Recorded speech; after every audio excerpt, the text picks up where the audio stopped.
Okay, it's Richard, Marc Toutounji back, Getting Raw, and from the first part of this series, I heard something say about 7 key strategies to find good staff.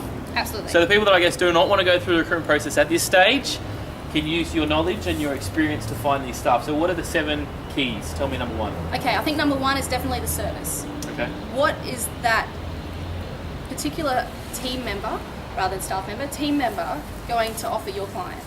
Right. What type of service? How are they going to offer that service? How are they going to speak to your client as well is really important.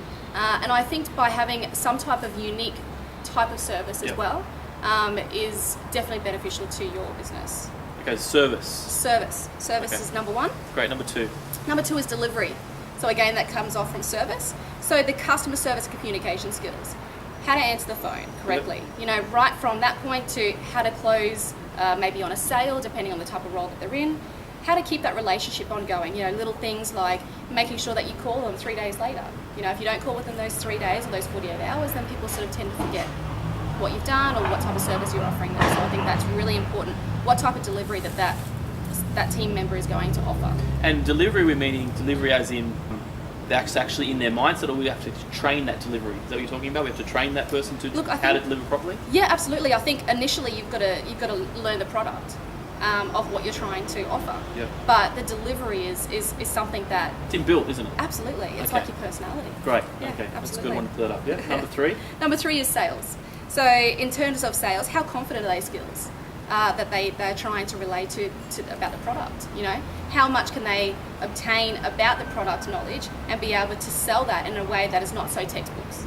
Okay. All right. So again, having that already experience there. Absolutely. How much do you have to train them? Inbuilt. That's right. I love the inbuilt stuff. It's good. That's right. Number 4 is really important. It's knowledge. Okay. How much knowledge are you retaining? How much are you willing to do that extra little bit? You know, for me, myself, I have a non-negotiable standard. Every day I learn something in health and fitness that is going to benefit my clients and myself. So how much knowledge they have? Can they experience or tell you about further education?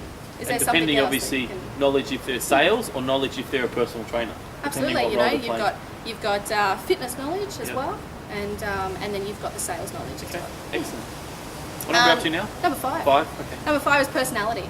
Yep. Personality is also inbuilt, obviously, but we do a DISC style personality profile. So we have a look at what type of personality you're dealing with. That's right, the high D, the I, the influencer, the whole leader, the whole type of thing. Absolutely, because what it does at the end of the day, it tells you what you're dealing with, how you can relate to that person.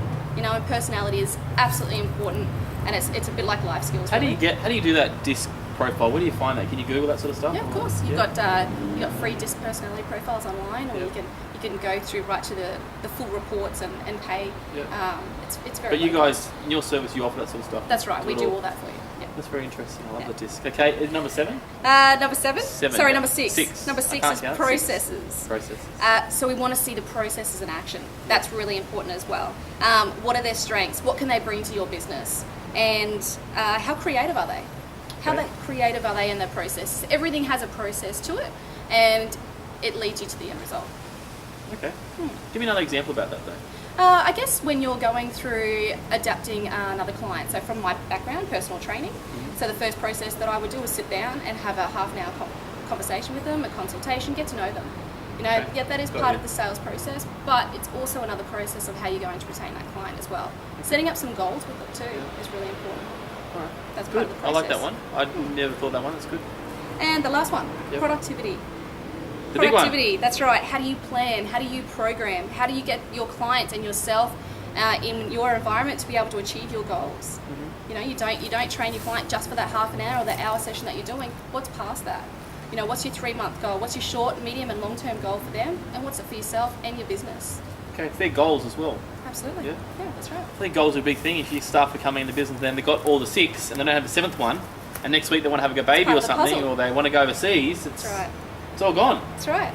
Okay, excellent. Yeah. Very good. Any other tips you got there? We actually do something called a whiffle. Yeah. So what that is Whiffle. what I feel like expressing. Yeah. What I feel like sharing. And it's really important because it is part of your goals as well, you know, and if you're in a team environment, it's something that you could get your staff teams to do, whether it's a monthly meeting or something, and it could be professionally, it could be personally. And it's something that you have free to say, that you don't have to sort of You have no judgment on it, and it's really about your goals. So you can sort of keep up to date of what someone is trying to achieve without sort of being, I guess, too direct in the whole process of goals. Awesome. As well.